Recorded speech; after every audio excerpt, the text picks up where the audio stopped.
दर्शन आप जो चारित्रमा निज दिन गनु एहि सुबुद्धि आप जो चारित्रमा निज दिन गनु एहि सुबुद्धि आप जो।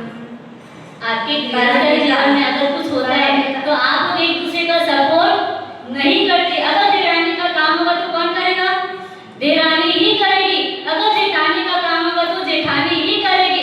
पर हमारे साधु जीवन में ऐसा होता है कि एक दूसरे के सपोर्ट के लिए अगर किसी की तबीयत खराब हो जाती है तो क्या करते हैं? तुमको कुछ भी काम नहीं करना है।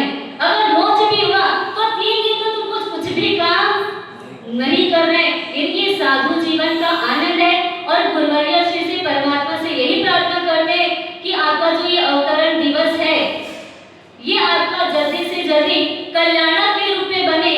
यदि परमात्मा का जैसा कल्याणक होता है वापस उनका जन्म मरण का जो भाव भ्रमण का जो चक्र होता है वो खत्म हो जाता है, वैसे ही आपका अवतरण दिवस कल्याणक के रूप में बने। यही हम सबका शुभकामनाएं। परम पिता परमात्मा के चरणों में कोटि सा वंदन। प्रातः स्मरणीय चारों दादागिरियों के चरणों में वंदन। केवल्य धाम तीर्थ प्रेरिका प्रवर्तनी महोदया परम पूज्य गुरुवर्य श्री के चरणों में वंदन। मम जीवन उद्धारिका प्रवचन प्रवीणा संत स्नेह वारिधि अमरावती में विराजित परम पूज्य गुरुवर्य श्री के चरणों में कोटि सा वंदन। उपस्थित धर्म प्रेमी बंधुओं, माताओं एवं बहनों, एक पिता और पुत्र रास्ते से जा रहे थे। उसी समय 8-10 सैनिक और एक व्यक्ति जा रहे थे। पुत्र ने पूछा, पिताजी कौन है? पिताजी ने कहा, बेटा इसको नमस्कार करो, ये हमारे राजा हैं, ये हमारे पालनहार हैं, हाथ जोड़ करके नमस्कार करो। पुत्र ने पिता के कहे अनुसार नमस्कार किया। फिर थोड़ा आगे बढ़े तो ऐसा ही एक व्यक्ति और 8-10 सैनिक थे। पुत्र ने देखा और हाथ जोड़ करके नमस्कार कर दिया। पिता ने कहा, बेटा इसको नमस्कार नहीं करना, ये तो डाकू है और इस डाकू को ले जा रहे हैं। पुत्र को बात समझ में नहीं आई। इनके साथ भी 8-10 सैनिक थे और इनके साथ भी 8-10 सैनिक हैं, तो कैसे पता चलेगा ये राजा है और ये डाकू है? पिता ने समझाते हुए कहा, बेटा ये जो सैनिक है इनकी आज्ञा, राजा की आज्ञा में रहते हैं सैनिक। जैसे राजा बोलते हैं वैसे ये सैनिक कार्य करते हैं।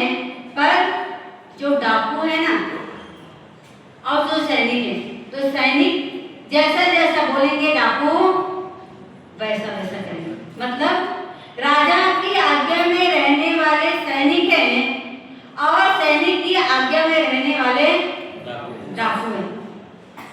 बेटे को तो बात समझ में आ गई, पर आपको बात समझ में आ रही है हम किसके इशारे पे रहते हैं, किसकी आज्ञा पे रहते हैं? हमको 5 इंद्रिय संपूर्ण मिली है, पर इस 5 इंद्रिय के इशारे में हम चलते हैं कि ये 5 इंद्रिय जो मिली है उनके इशारे पे हम चले कि हमारे इशारे पे 5 इंद्रिय चल रही है। क्या कर रहे हैं? किसके इशारे में कौन चल रहा है? इंद्रियों के इशारे में चल रहे हैं। हमको ये भाता है और नहीं भाता है, ये रुचिकर है, ये रुचिकर नहीं है। एक जिह्वा इंद्रिय के वश में हम कितने कर्मों का बंद कर रहे हैं। खाने के लिए जी रहे हैं कि जीने के लिए खा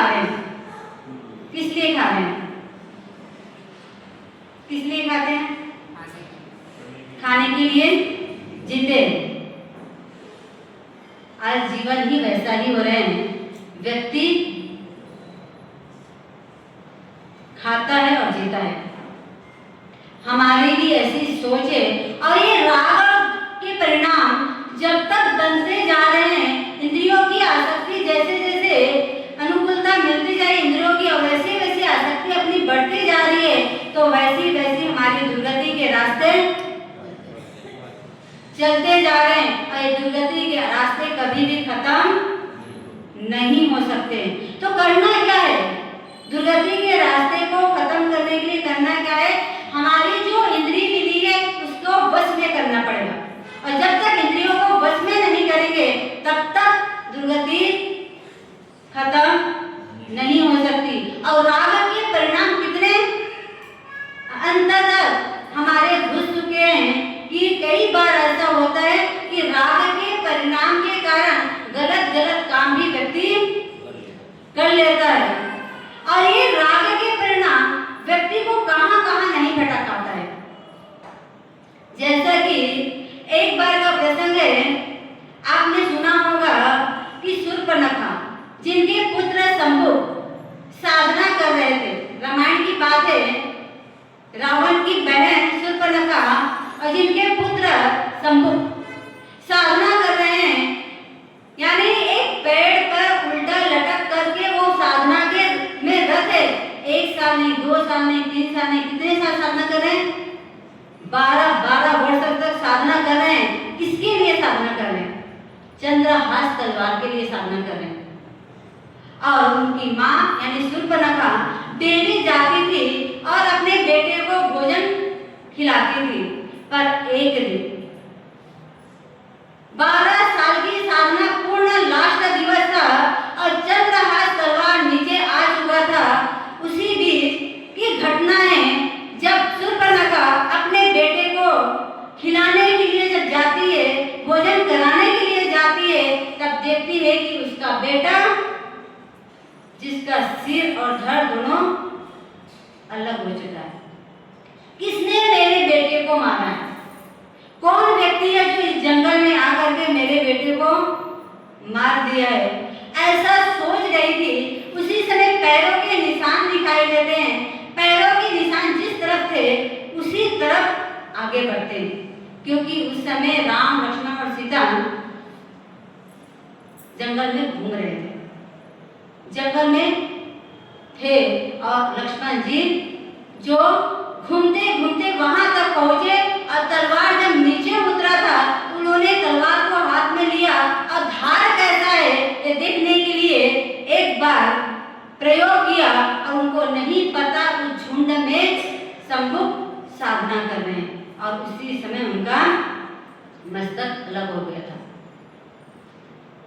पर वो पैरों के निशान वापिस जाते हुए देखे थे और शूर्पणखा वहां तक पहुंच जाते हैं।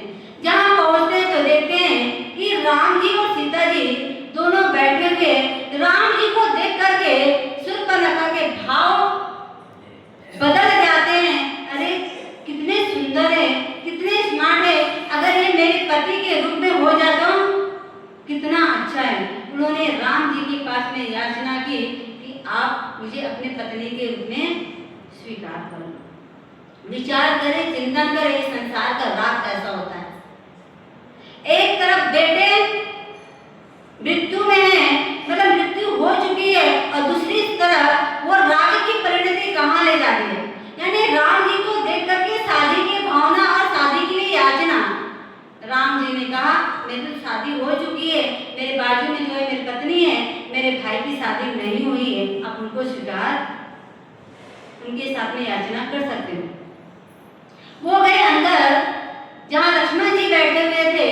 लक्ष्मण जी को देखिए, अरे ये भी तो सुंदर है, ये भी तो पति के रूप में मेरे बन सकते हैं। उनको कहा कि आप मुझे अपनी पत्नी के रूप में स्वीकार कर लो। लक्ष्मण जी कहने लगे नहीं, इम्पॉसिबल नहीं हो सकता है, क्योंकि आपने क्या कहा पहले, राम जी को पति के रूप में मन में स्वीकार कर लिए, इसलिए वो आप मेरे भाभी के स्थान पे हो गए, इसलिए मैं अपने पत्नी के रूप में स्वीकार नहीं कर सकता। वहां से भी वो निकल जाते हैं। मतलब एक बार मन में जिनको पत्नी के रूप में मान लिए वही जिंदगी भर के लिए पत्नी होती है, और भी हमारे पत्नी और भी हमारे पति नहीं बन सकते हैं। यहाँ पर शूर्पणखा तो चली गई, जाकर के रावण के कांड में 2-4 शब्द बता दिए और यहाँ पर रामायण का युद्ध होता है। मेरा कहने का मतलब इतना ही है कि राग की परिणति कहाँ कहाँ व्यक्ति को कैसे कैसे जन्म देती है और कैसे कैसे व्यक्ति राग का कारण फंस करके कितने कितने अहित भी कर लेते हैं। अगर शूर्पणखा जाकर के नहीं बताती तो आज इतना बड़ा रामायण नहीं होता। ये राग के परिणाम अगर उनके नहीं आते तो शायद इतना बड़ा रामायण नहीं होता। अगर वो अपने बेटे की तरफ ध्यान देते कि मेरे बेटे की मृत्यु करने वाला ये है, तो द्वेष के परिणाम आते तो राग के परिणाम नहीं आते। पर एक राग जगत ने क्या किया, सब तरफ से उनके जीवन को, स्वयं के जीवन को तबाह किया, रावण के जीवन को तबाह किया और दूसरे के भी जीवन को तबाह कर दिया। तो राग में अपने को क्या निकलना है, फंसना नहीं है। राग को तिलांजलि देना है।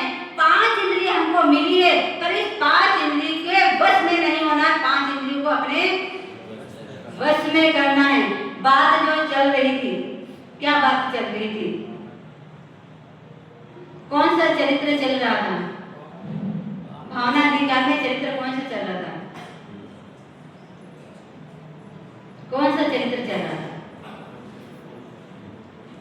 महाबल बलिया सुंदरी, जिसमें हमारी बात चल रही थी चंपक माला।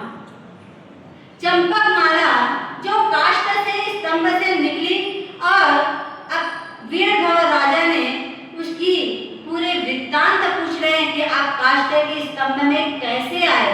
तब चंपक माला सारी घटना बता रही थी कि किसी देव ने मेरा अपहरण किया, उसके बाद मैं मंदिर गई और मंदिर से निकलते हुए मुझे कौन मिले, चक्केश्वरी देवी मिली। और चक्केश्वरी देवी से वार्तालाप जिनका चल रहा था, चक्केश्वरी देवी ने कहा कि कुछ भी आज मैं तुम्हारे पर प्रसन्न हूँ, तुम चाहो तो कुछ भी मांग सकते हो। आपके ऊपर कोई देवी प्रसन्न हो और बोले आज आप जो चाहो मैं देने के लिए तैयार हूँ, तब क्या मांगोगे, क्या मांगोगे, क्या मांगोगे? संसार की वृद्धि करे वही चीज मांगोगे ना, यही मांगेंगे ना कि संसार को कम करे वैसी चीज मांगेंगे। क्या मांगेंगे? चंपक माला ने क्या मांगा मुझे नहीं पता, पर आप क्या मांगोगे, क्या मांगेंगे? मेरे पास पैसा नहीं है, मुझे पैसा मिल जाए, मेरे पास धन नहीं, मुझे धन मिल जाए, मेरे पास पुत्र नहीं, मुझे पुत्र मिल जाए, मेरे को ये लड़की पसंद है तो ये लड़की मुझे मिल जाए, मुझे ये लड़का पसंद है तो मुझे एक लड़का मिल जाए, या तो फिर मेरे बच्चे की शादी नहीं हो रही तो मेरे बच्चे की शादी हो जाए। यही मांगेंगे अपन, क्या मांगेंगे? पर चंपक माला क्या मांगती है, इसको हम वर्तमान जो पे देखेंगे। हो